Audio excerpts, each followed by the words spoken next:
Good evening, ladies and gentlemen. Welcome to the meeting of the East Kettering Liaison Forum.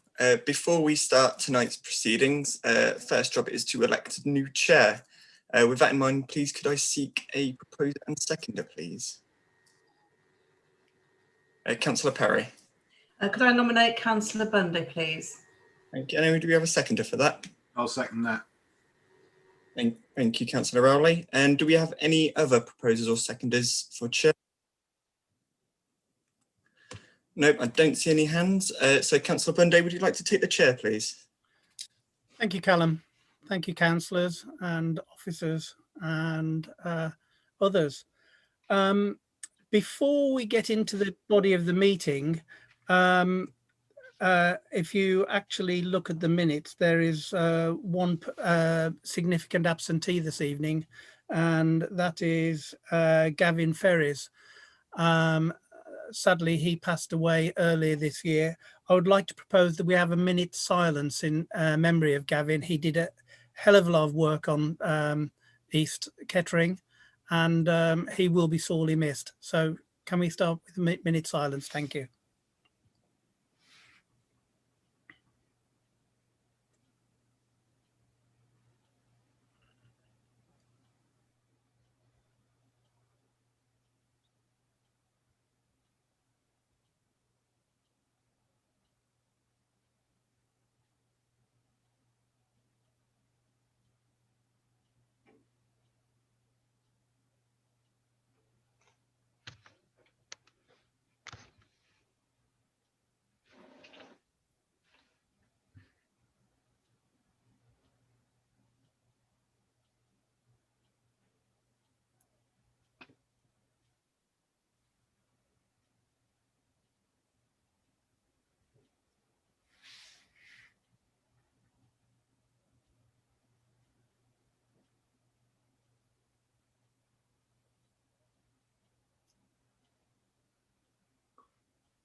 Thank you, ladies and gentlemen. I believe there's going to be a road on the new estate named after Gavin, which I think is very appropriate. Okay, Anne, apologies. Thank you, Chair. We've received apologies from Julia Ann Stokes, Hanwood Park Residents Association, the Hanwood Park Residents Association, Merlin Gray, Churches Together, and Julie Lemmy, Northants CCG. Are there any other apologies? No more apologies. Thank you very much. Okay, moving on to the minutes of the meeting held on the 13th of February. Seems a very, very long time ago now. Can I sign them as a record? Yes. Of what happened, if you can, if anybody can remember? Just briefly, Yes, Lloyd. It's got me down as passing my apologies on and being present. I can't remember that far back, so I don't know which one's correct. Yeah, Yeah, I seem to remember I spotted two that were in, yeah, Anne Lee's in both as well. So yeah, we probably need somebody with a good memory. Sadly, we haven't got a YouTube record of it, so we don't know. Yeah, Anne Lee was there. She came late. Right. Okay. Thank you, I Mark. don't remember whether Clark was there or not. Okay. I think Clark was there. I think I sat next to him. You were sitting next to a man. It looked not old. Okay, so let's say that both Councillor Lee and Councillor Mitchell were there. Sorry, I forgot to mention this being a Zoom meeting. If you could raise your hands electronically, I'd be grateful, and I'll keep an eye out for those. I will try to notice people waving at their screens, but if I miss that, I apologise, but I will be looking to people who are electronically raising their hands. So moving on to updates, and the first update I've got here is the developer update. Alan Wordy. Chairman, thank you. Nice to break the ice. Now, hopefully Callum's got some slides because that will make it a sight easier. It's going to be a two-part show, and Lorna Byrne is also going to follow on after what I have to say. And Callum, if I go next, there's a couple of layers in some of these slides. That's absolutely fine. That's fine. So that's our intro. So next, please. Ladies and gentlemen, good evening. I thought I'd start off, because it's been such a long time since the last meeting, with progress to date. And I appreciate that most of you, if not all of you, are very familiar with the master plan. But just in case you're not, the red blob in the middle is the school, Hayfield Cross Church of England Primary School. Now, there's been quite a decent bit of activity, next please, with some roads. Not only can we stop calling them Access F and Access E and the Link Road and the Inter Road, they've actually got names. So you've got Hanwell Park Drive coming in from junction 10 at the bottom, and Eastwood Avenue coming in from close to Walkson Avenue, which is the Access E. And then the link in front of Hayfield Cross School is called Hayfield Crescent. And those are all names that have been registered a long time ago through Kettering Borough Council and with the Post Office. And we've actually started to landscape some of these roads. Next, please.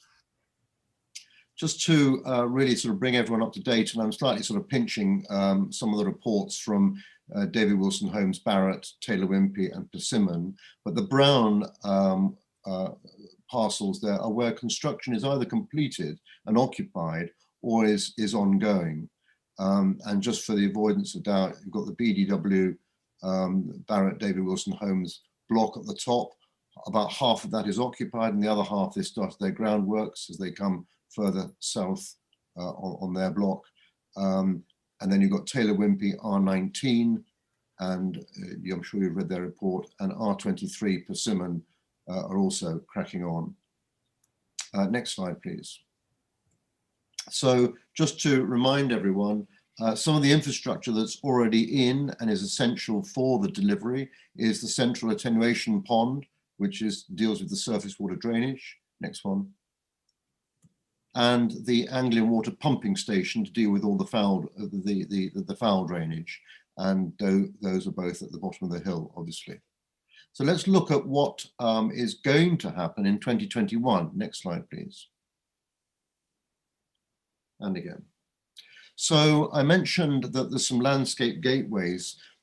This is the time for doing landscape working, and the Eastwood Avenue, that green lozenge, I'd hate to call it the linear park, but that's what it's also sort of known as, but the green park is currently being planted to trees, and there are walls and paths being constructed. And that also means that the gateway to the onto the Barton Road is being planted as well. And the gateway to Access F down to junction 10 at the foot of Hanwell Park Avenue, that will start in the new year. So during the course of the new year, there will be quite a lot of greening of the infrastructure. Next, please. And what we're quite excited about, I'm going to come on to the community trust as briefly in a moment, is that we will start being able to give access to residents of Hanwell Park. We want to try and give access to the green spaces sooner rather than later. And obviously we have to decide when construction traffic is away from the parks or the play areas. Next, please. And then the orange parcels here, 20, which is just to the south of Eastwood Avenue, down to 25, which is the adjacent to the A14.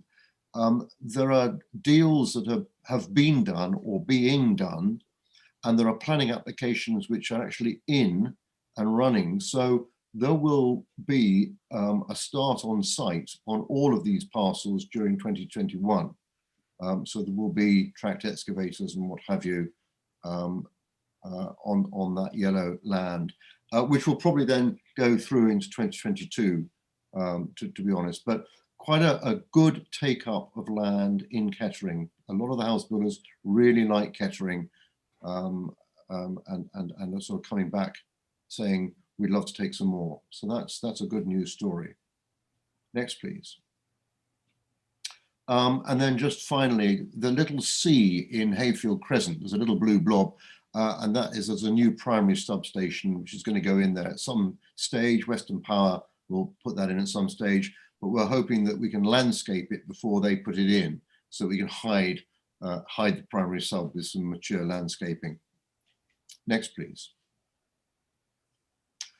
And I suppose that I just need to sort of give a health warning here. The cross-hatched area to the east of the Eastwood, or north of Eastwood Avenue and north of the school, is where really the compound, the contractors' compounds, material storage, etc., is going to take place, and consequently remain unavailable for access or footpaths. But rest assured, I've got a slide showing footpaths in a moment. As I say, health and safety is a critical concern. And at some stage in the next few years, couple of years, there will be a road that will thread its way through to connect the north with the south. That is a given. Don't worry, this red cross hatch doesn't mean it's never going to happen. It will happen at some stage, and we'll hear more about that, I'm sure, in the year to come. Next, please. Thank you, Callum. So I mentioned the footpath connection to the school, really, and at the moment there is pedestrian and cycle and scooter access between the BDW land to the north, and then but coming down Walkton Lane and then going back in and following all the way along Eastwood Avenue to get to the school. And there's a very, Hamwood Park brought forward the pavement to make sure that link was provided, because it just didn't seem right to have this alternative, which was talked about a year ago, of having a muddy track across the field which is actually now a construction compound. So for the next 6 months, and there's a clue, that pavement along Eastwood Avenue and then down the top end of Hayfield Crescent is the way for pedestrian and cycle access to the school. Yes, Callum, if you want to try and sort of point where that is, that would be okay. Yes, it's coming from further west than that. I'm sure everyone knows where it is. But next slide, please. But in June or July of 2021, I said mid-2021, but I'm told by Taylor Wimpey that it'll be around June, July. And Louise Holland holds the cards here. When their 40th house is occupied, they also must make that kind of footpath cycleway connection link and have it available for use. And that's going to be great, because it means there's a shorter access for the pedestrian and cycle traffic to the school, and it takes it away from Barton Road, which must be good for everyone. And I know that this cycle footpath has been a sort of there's a desire line, and I think that's when it's going to be. So I've heard that there's people have been saying it's going to be a year or two away. That should be June, July, mid 2021. And whilst on this slide, and perhaps going into item 4.2, just to say that there's quite a bit of work being done in regard to the community trust, because obviously if we've got landscape land that's been prepared, ready for use, for access and for play areas, we must have that managed properly. So at the moment, Hamwood Park has interviewed managing agents, and we're in discussion with KBC. There's a framework document as to how the community trust will work and operate, which the KBC will come back to Hamwood Park quite soon on that. And we are looking to have a managing agent's presence on site once the land becomes available and all the Harris fencing is taken down. So it has to be safe. We really hope that there will be also some engagement with people on the ground, whether it be Hanwood Park staff or whether it be our managing agents. And certainly you'll hear in a moment from our communications, recently appointed communications specialists as to how we are looking for feedback. So if I can go to the next slide, please, Callum. That's all the previous slides are all the current delivery. It's worth saying that you'll remember that the existing outline consent was issued on the 1st of April back in 2010. It was a bit of a slow start. Then there was a number of variations to that. And we have what we have at the moment, which is the 2018 consent. But that actually only runs through till May 2021. So Hanwood Park is currently working up with its consultants a replacement outline planning application, which will be submitted before the end of May 2021. In essence, it will be actually quite similar to the 2010 consent and subsequent variations. It'll be 5,500, no surprises there.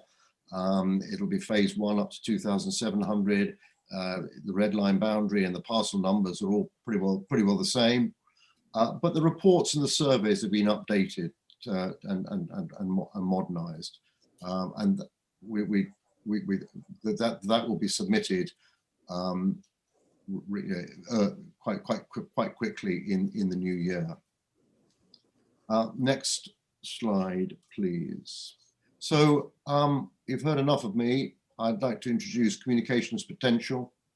As I've said, they're newly appointed consultants by Hanwood Park, and they're basically, think of them in two halves. One is the current delivery, which I talked about, and an engagement, ongoing engagement with that in that regard, and also in the future engagement in regards to the future outline application. So there's a bit of work that they will be helping us with. So I'd like to hand over to Lorna Byrne, who's going to outline her understanding of the role and her initial assessment of Hanwood Park, East Kettering Liaison, East Kettering rather.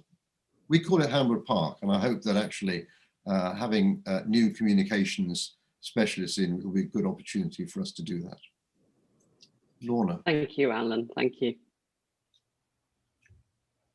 Wonderful. Callum is kindly driving the slides for me too, so that's reassuring. Thank you for the opportunity to come along to this meeting and introduce myself and my colleagues this evening. Charlotte Hunter and Sean Groves, I believe, are watching the live YouTube of the meeting rather than take up too much space in the Zoom room, as it were. And myself, Lorna Byrne, I'm here with you today. We've not had an opportunity to meet you or speak to you directly thus far, but thought it would be a good opportunity to meet you virtually today. If we move on to the next slide, please, Callum. Our brief is really to listen and learn and share information. We're new to the project, as Alan mentioned, and being completely honest, none of us are from Kettering originally. So I think it's pretty safe to say that everybody in the meeting this evening will know more about Hanwood Park than we do. But we are doing our homework, and we'd also like to learn from you and hope that you've got lots of useful information to share. I suppose what we do have is lots of planning and development experience. We've been involved in major schemes from an early stage and have worked alongside local communities as developments progress.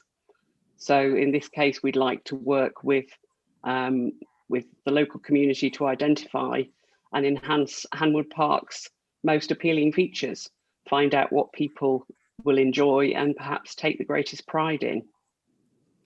We move on to the next slide, please. Thought it would be helpful to share, as we have been doing our homework, our first impressions of Hanwood Park. And I think it's a point that Alan touched on. I think there's an opportunity to strengthen Hanwood Park's identity. I think each of the phases of residential development has its own identity, and we've seen various different names from Seagrave Park and Cranford Chase.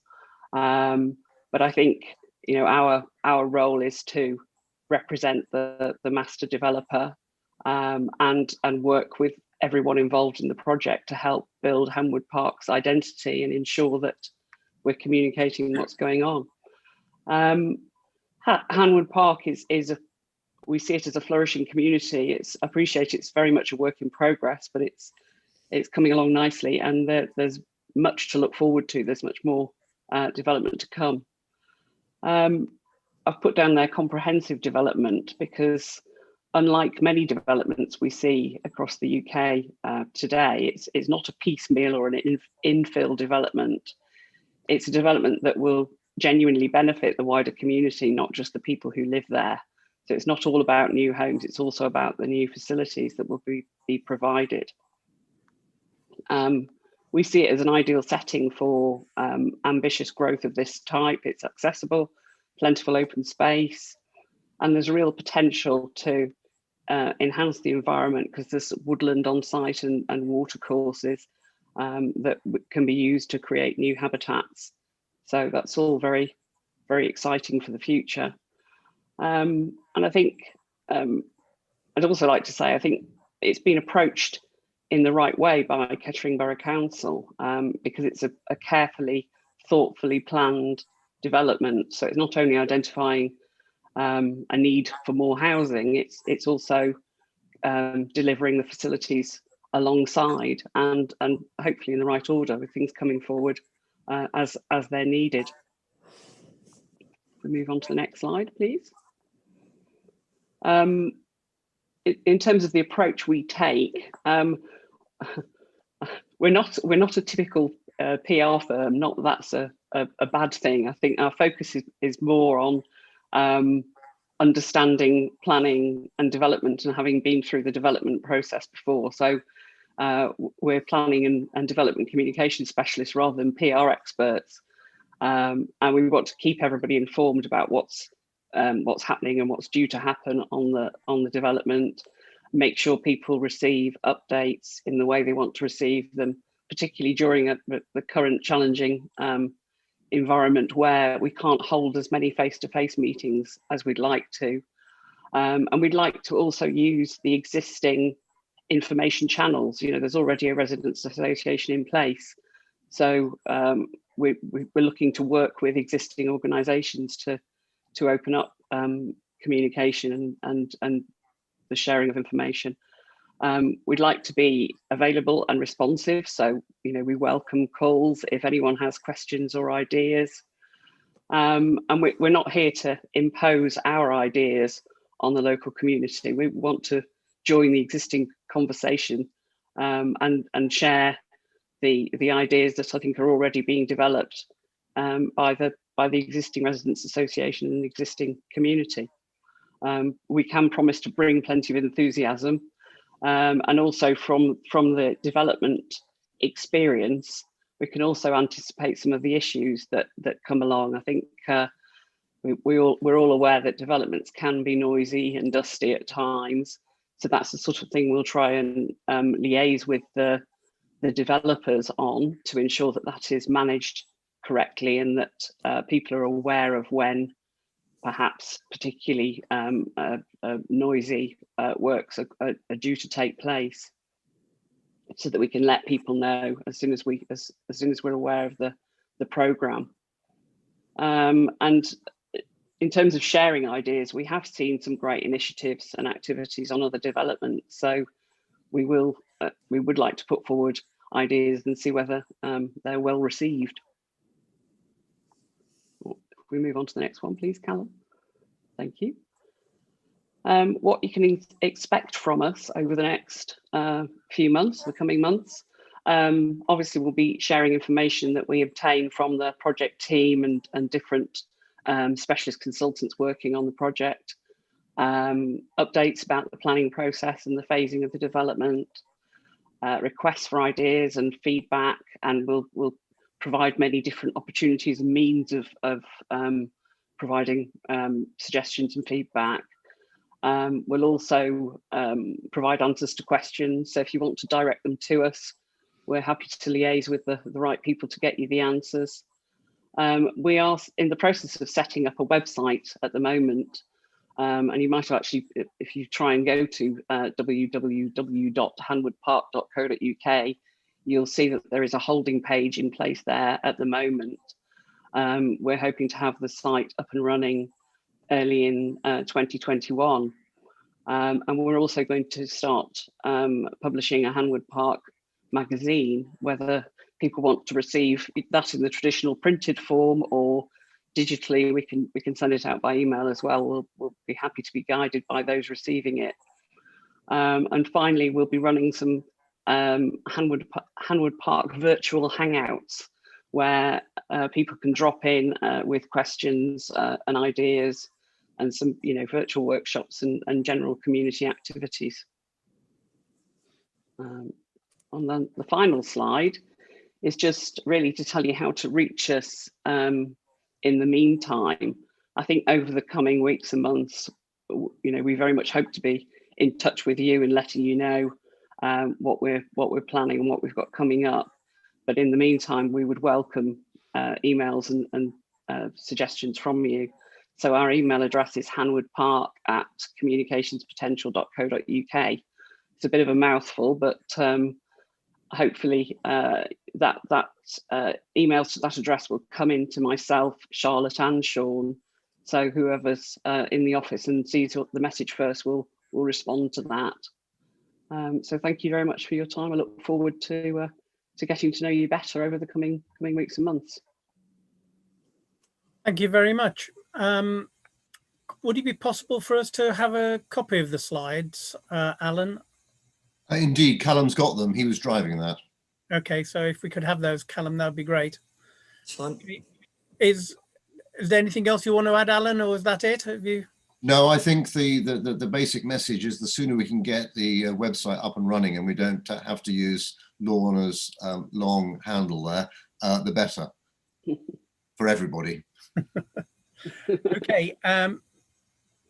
I don't have any hands raised or anything, so I'm going to move on to the next item unless I can see anybody, but I can't. No. So highways update, and I've got Kingsley. Councillor Groom had a hand up. Sorry. Oh, Chair. sorry.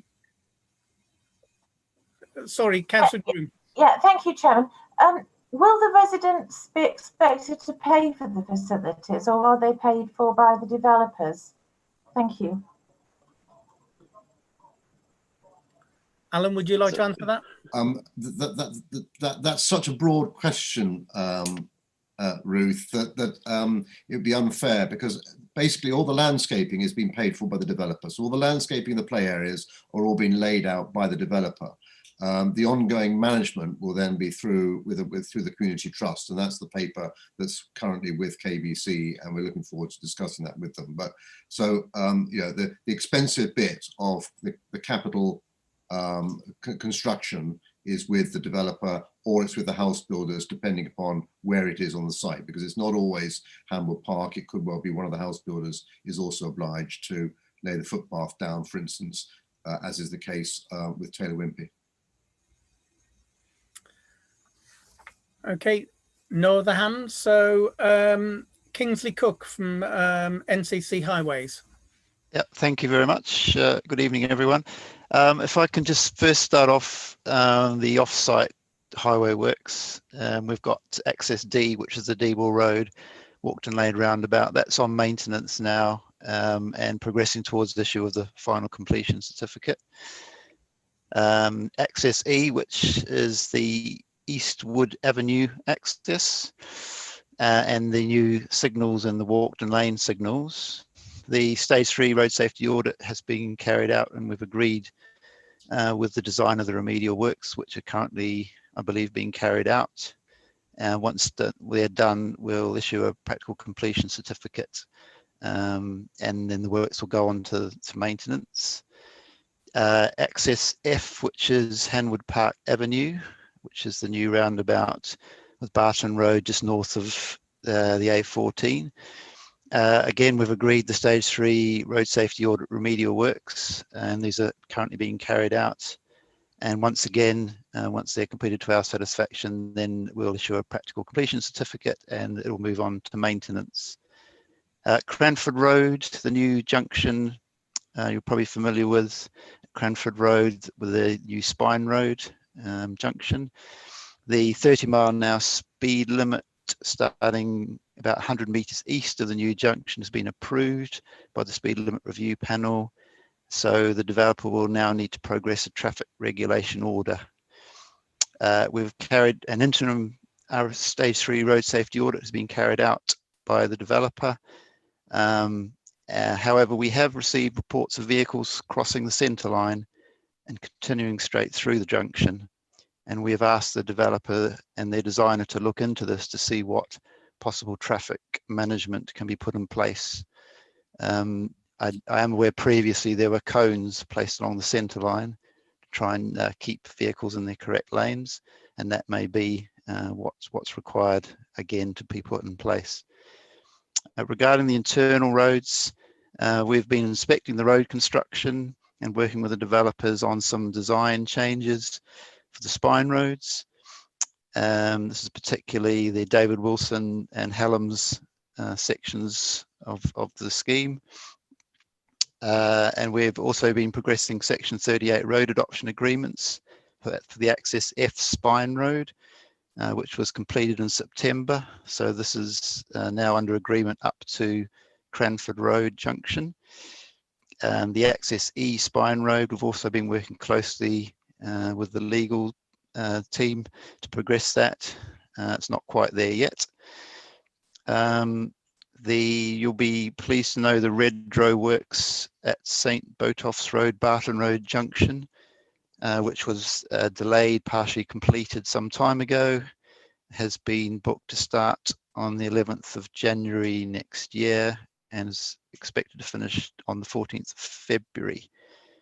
And finally, the Walkden Lane, St Catherine's Road works, which involve traffic calming, and the cycleway crossing now programmed to start in spring next year.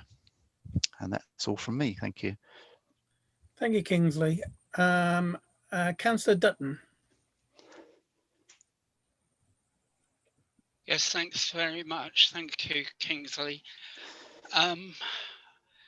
I had a report from a resident who lives in Cranford Chase about the footpath going down Cranford Road, and she reported it on Street Doctor and things like that. It is rather narrow, and at certain times you have children walking in both directions because there are schools at each end of Cranford Road, and children were stepping into the road to avoid people coming the other way, and traffic was going down there at about 30 miles an hour. I know this will probably only be a temporary situation and that pretty soon other roads will come into play, but I was wondering whether there ought to be some sort of temporary speed restriction at school opening and closing times, perhaps 20 miles an hour. I was really pleased to see when I walked down there at about 3:30 one afternoon. I was very pleased to see that there is, of course, a pedestrian crossing controlled by lights across from Cranford Chase to the road going down to the school. But I see that really as an indication that that road is rather dangerous, and so I wonder if something could be done about that in the near future to allay the fears of people who are getting their children to and from school in the morning, and especially coming back at night when the light is very poor. Thanks very much. Thanks, Chair. Kingsley, would you like to comment? Yeah, just the first thing I'd like to say really is as part of the development of the adjoining parcels of land, I think it's R21, I believe, there will be a new 2 metre wide footway provided along Cranford Road as part of that development. So that will come forward in the future, but I do appreciate at present there is a quite a narrow footway, and it does perhaps cause some concerns. I can certainly look at taking back any requests for speed restrictions. The difficulty we would have is compliance, of course, and what actually can be achieved and what the police would be happy with along there. But certainly your request is noted. Thank you, Kingsley. I don't see any more hands. Councillor Pickard, you obviously can't raise your hand. You're muted. Would you like to unmute yourself? And you. Thank you very much, Chairman. Just to echo what Councillor Dutton has just actually said on that aspect about the footpath, Kingsley. It's interesting that there has been some fencing putting on that fence, and it's been put on to the field side of the actual footpath rather than roadside. In some respects, I could see a logic had it been done the other way around. So echoing what Councillor Dutton actually has said, the fact that there is now this fencing off the footpath on the field side does narrow that footpath quite considerably in terms of its use. Yes, the actual field does drop off a little bit, but not seriously, but it would have given historically people an alternative to go to. But certainly now that footpath is narrowed and the fencing exacerbates that. The 2 points I want to raise, Kingsley. First of all, I would echo what you have said about that junction, about vehicles crossing the centre line. That does happen on that junction. I can't say on what number of times, but I've seen it quite a few times. And you're quite right. Up until relatively recently, there were bollards down the middle of that area, which guided people to which side of the road they should be using. Quite frankly, it's fairly obvious that which side of the road should be using. We've always driven on the left in our country, but clearly some people haven't quite comprehended that one yet. The third point, Kingsley, is about the speed limits.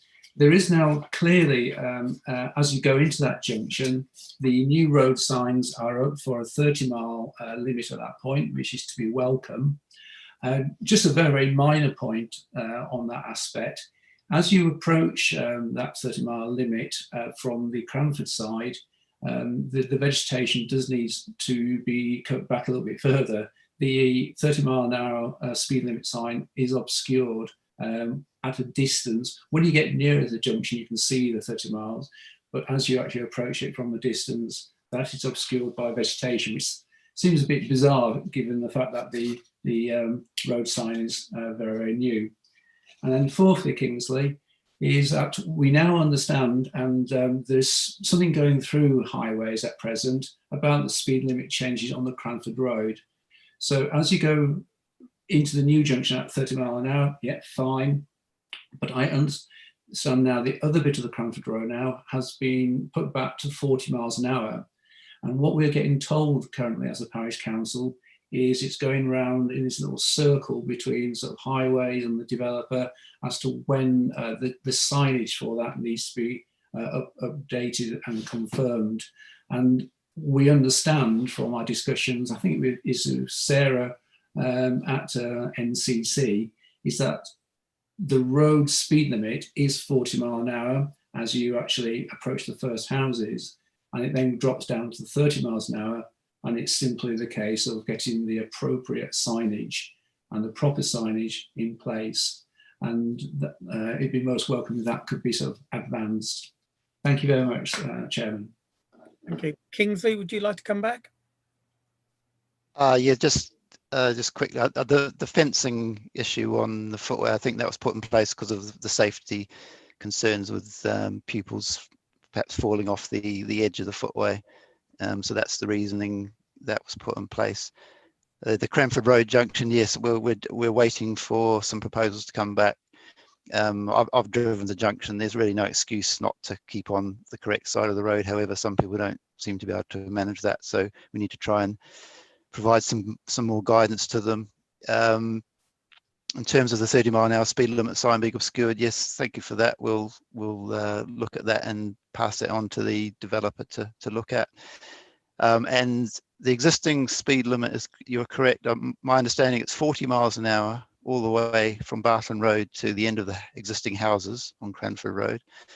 The new speed limit of 30 miles an hour will apply just to the east of the new junction.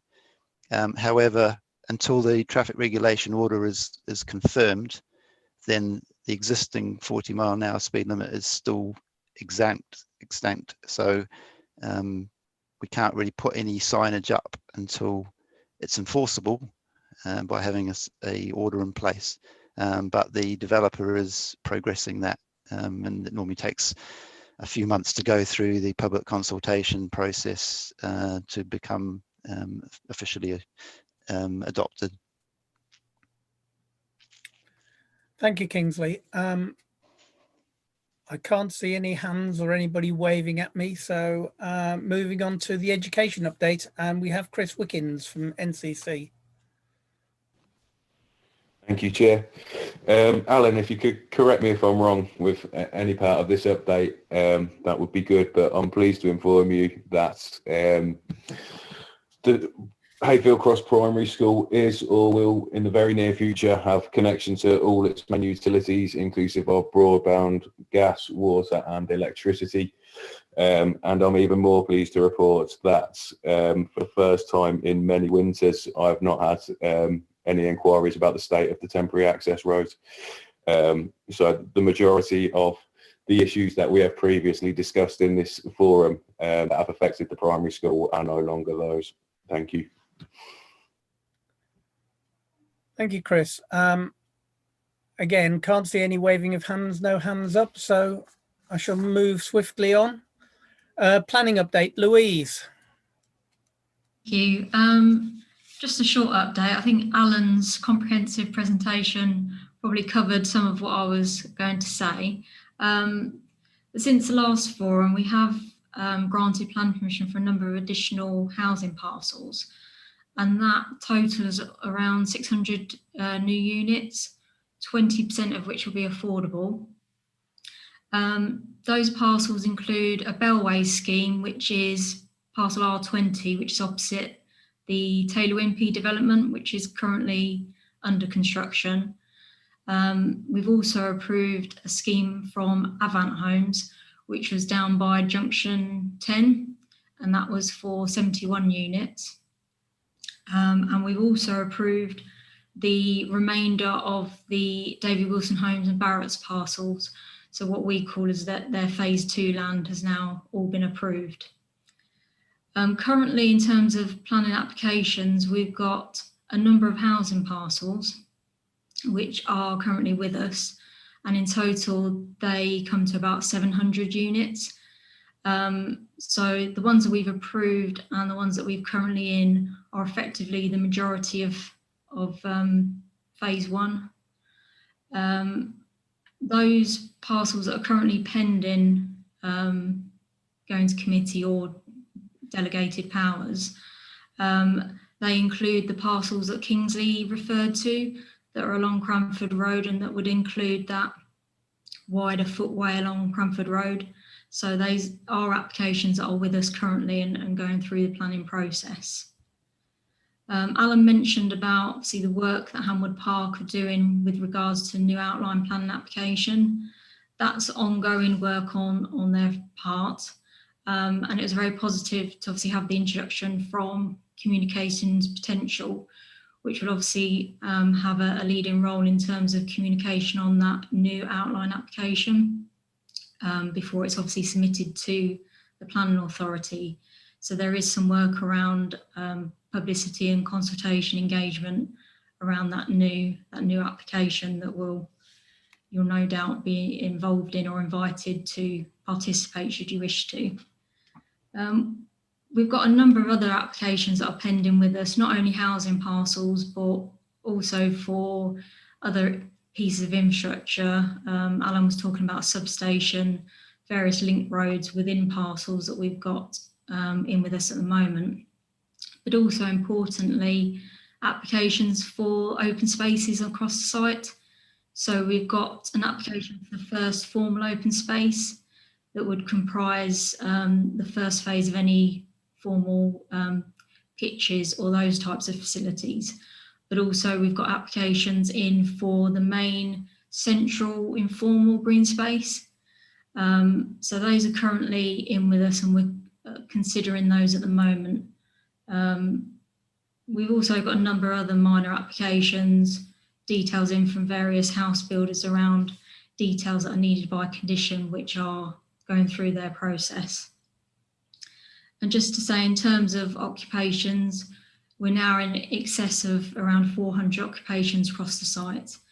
And as Alan said, we've got Taylor Wimpey's, Simon and David Wilson Homes and Barrett's obviously continuing their build out at the moment. Thank you. Thank you, Louise. Any comments? Yes, Councillor Dutton. Chair, thank you, Louise. Just one thought. You mentioned affordable homes. One thing that's never much mentioned is homes for older people. And the reason I'm asking the question is I went down an area which is quite close to where I live, and I think it's Peveril Road. There are actually 2 bungalows, which surprised me because everything else is much on a much larger scale. But what rather disturbed me was the fact that these bungalows have 3 steep steps up to the front door. So I just wondered whether there's anything in train at all for future planning applications to make sure that there are some properties available for older people or perhaps people who need disabled adaptations, because that might enable people to perhaps downsize and then to release family homes for other people. I just wondered if you had any comments about that. Thanks very much indeed, Chair. Yeah, just to say there's no specific provision for older people per se in terms of the outline application. What I would say is part of the provision, and I think it was on the Bellway scheme, there was some bungalows that were permitted as part of that individual scheme, and that's obviously something that we're looking at when we get individual applications in and the mix of housing across the site and whether we can incorporate bungalows within the mix. Just picking up the point about obviously adaptation and looking to the future, all of the houses across the site now need to conform to what is called M42 standards, which is effectively the old lifetime homes.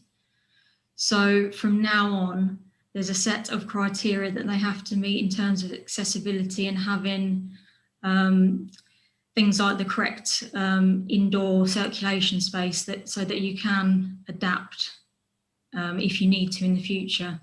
So those things are being considered, and some of those are captured by the outline, and some of those are things which are being looked at individually when applications come before us.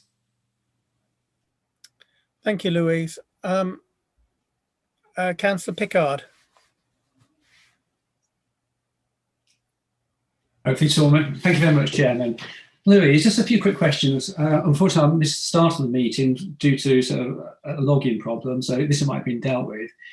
Those recent planning applications you mentioned, what do you envisage to be the timescales of seeing them through the planning application and when they might be completed?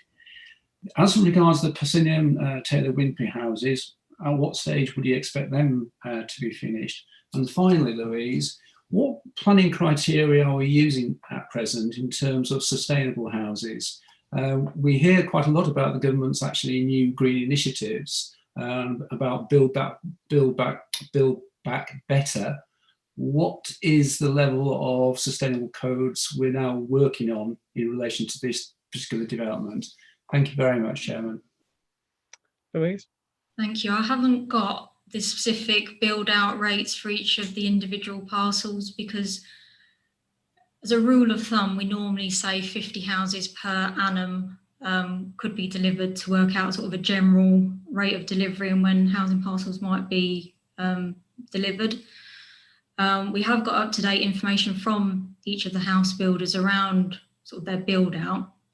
Obviously, I haven't got that to hand, but some of that does vary. So obviously, my rule of thumb is not parcel specific. So I can certainly get you that information should you wish to see that. That's not a problem. But unfortunately, I haven't got that all sort of in my head to to tell you tonight.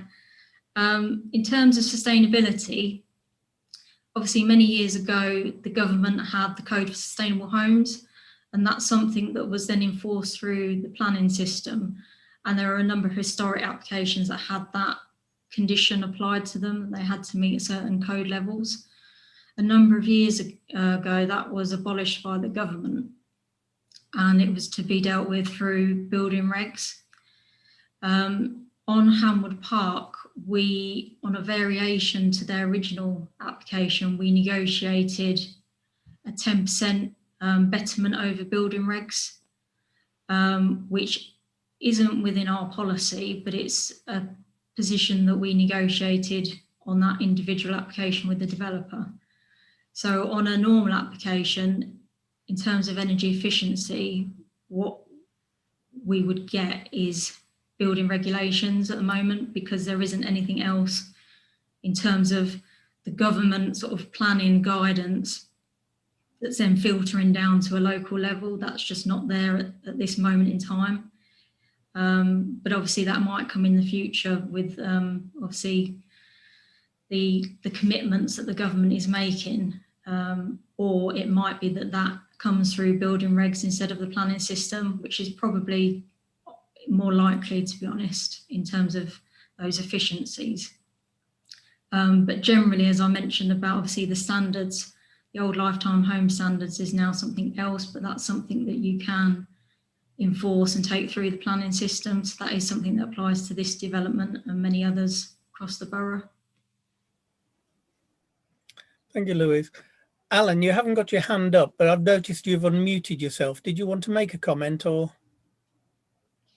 No, I must have hit the switch by mistake, but I would support what Louise has said there. A lot of it is through the building regs, the part M's, the new ones that have moved on from part L, and of course a lot of the energy efficiency is actually going to come through the grid and not just through the building of houses. I agree with that. The fabric is something which will come through, but so I think it's not just through the planning conditions. I think it's happening all over. I mean, yeah, you're right, Steve. You know, we've all read the press over the last couple of weeks, and it's very interesting reading, to be honest. Thank you, Alan. Just proving I'm observant. Okay, no more hands. Developer contributions. Is that Louise or Martin? It's me, I'm afraid, again. Sorry. Martin looked worried.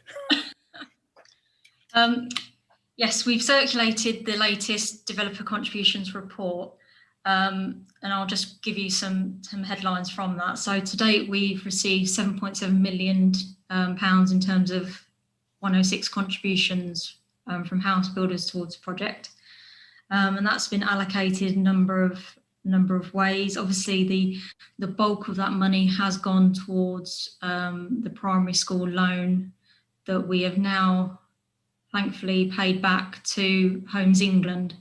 So the balance on that is currently £0. However, the report does outline that there will be a final small drawdown of around £35,000 from the developer to finish off some works around the school. But we have the funds within our sort of 106 budget to be able to pay that off as soon as that money is drawn down. And then that will be the school loan paid off and closed down. There's a number of other commitments also from the 106, and that includes things like the town centre has and some improvements within Kettering town centre, and some money towards other sort of junction highway works, but also more community-based items as well.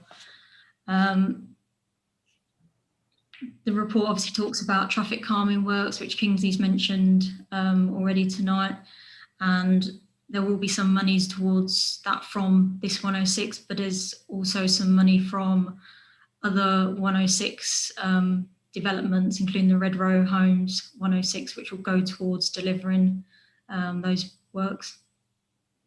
Thank you. Thank you, Louise.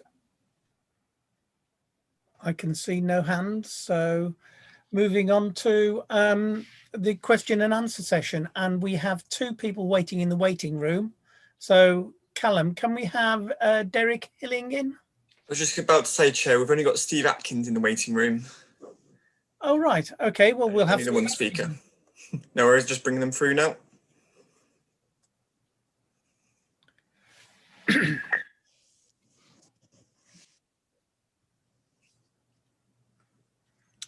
Good evening, Steve.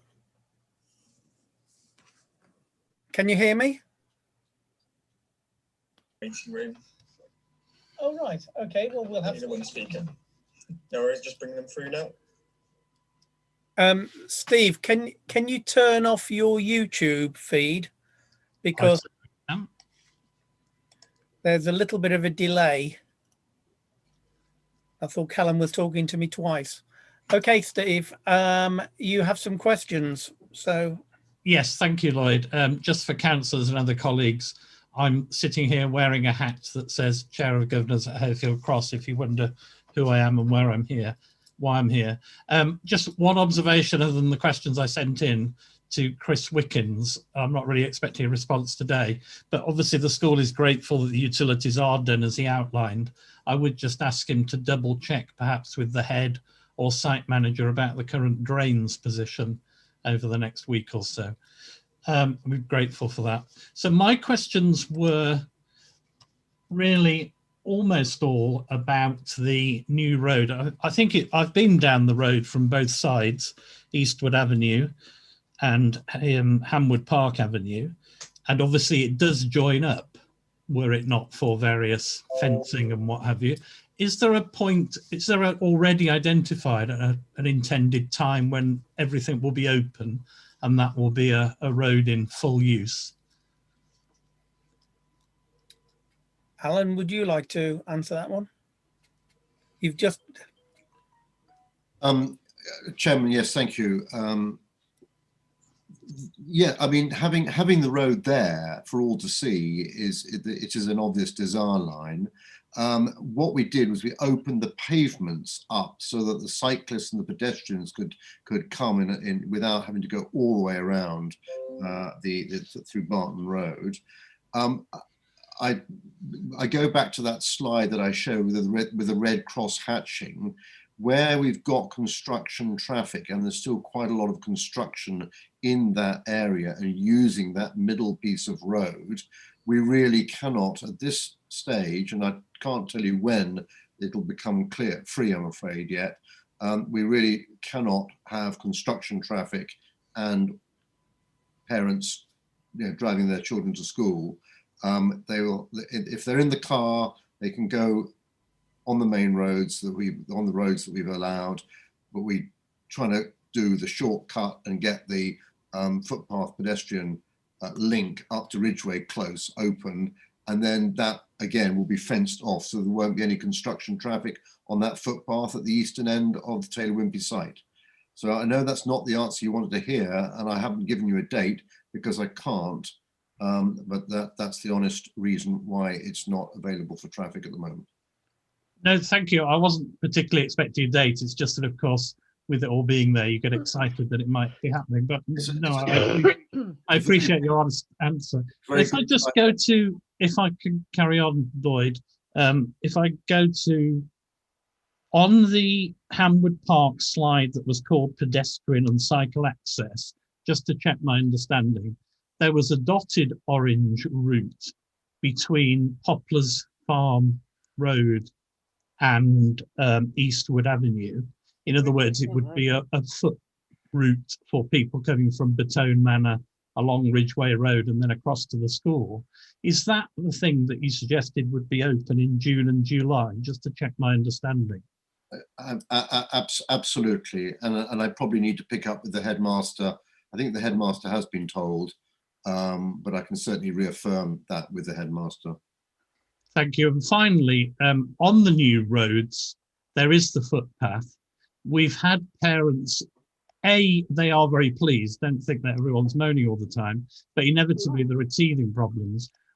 Two of the comments are, between the road and the footpath, there is a lot of mud. So it would be hoped, I'm sure it's in the plans, to turf or seed or do that so that people aren't taking mud back to their houses, or 300 children aren't taking it all into school. And secondly, in the first frosts, it's become quite slippy. Now, the school maintains the school grounds with gritting. I wondered who might be responsible and if there are any plans to do that with the new tarmac footpaths in the area around the school.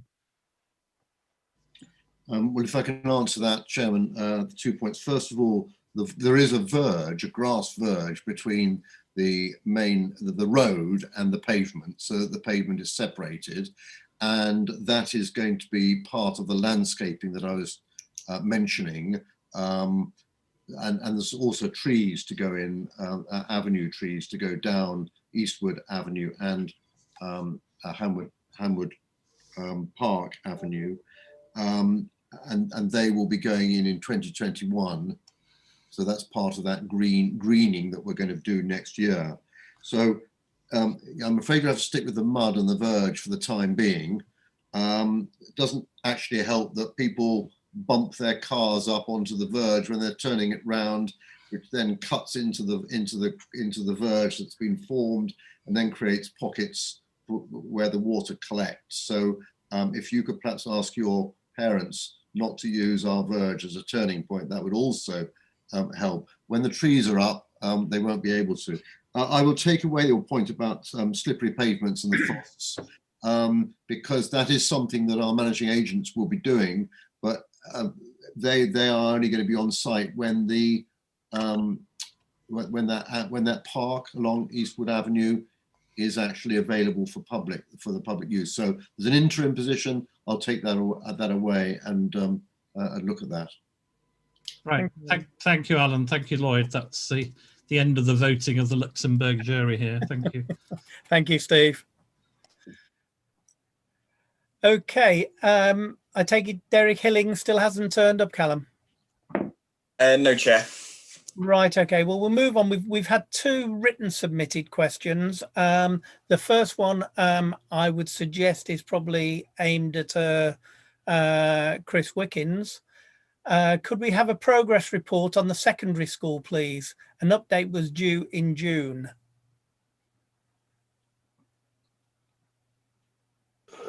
Sorry about that, Chair. Was the update due in June? That's what this question says. It says an update was due in June. Yeah, in terms of an update, there is an outstanding free school application that is seeking to, which is bidding to open a secondary school on the Hamwood Park development. Due to COVID, the announcements of the Wave 14 free school application window are yet to be announced, and NCC are currently waiting to hear the result of that bid and a couple of others elsewhere in the county. But I'm afraid I give much more of an update than that, Chair. Okay, thank you, Chris. We should hear by Christmas, I'm told from colleagues at the DFE. I won't ask which Christmas. And the second that question, by the way, was from Bernadette Leather. Second question from Helen Cracknell. When will the temporary access road be removed, as I believe people may still be using it?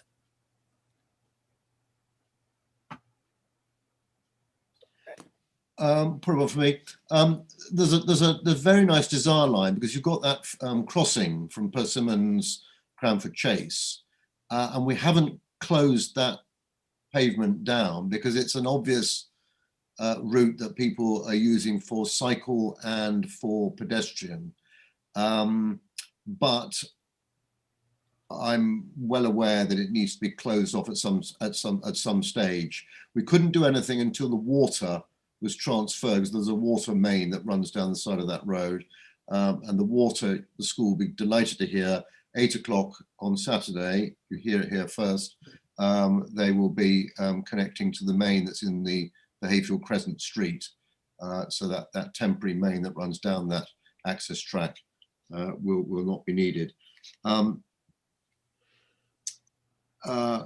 Again, I will find out at what point it can be removed, but as I say, it's quite a good desire line for those living in Cranford Chase. Thank you, Alan. And finally, when will the new road to junction 10 be opened, as this would reduce numbers turning at the traffic lights and volume of traffic on Cranford Road and through the village? So that's me again. It's Kingsley's there as well, so he may be able to correct me if I'm wrong. But certainly we're back to construction traffic, and Persimmon, I know, have got quite a lot of housing on that road frontage. So the exact point that becomes available will be subject to the health and safety inspections. Yeah, just so I think, just to add to that, I think NCC would want to make sure that there'd been a stage 3 road safety audit carried out and any hazards identified and remedial works carried out before it was open to the general public as well. Thank you, Kingsley. Okay, well, that's the end of the written and verbal questions. Has anybody got anything else they want to raise or say? I cannot see any hand. So it just leaves me to wish you a very Merry Christmas. Doesn't feel long since I did that last time. I won't offer you a safe journey home because hopefully you're all home, but keep safe, and I look forward to hopefully seeing people in the new year.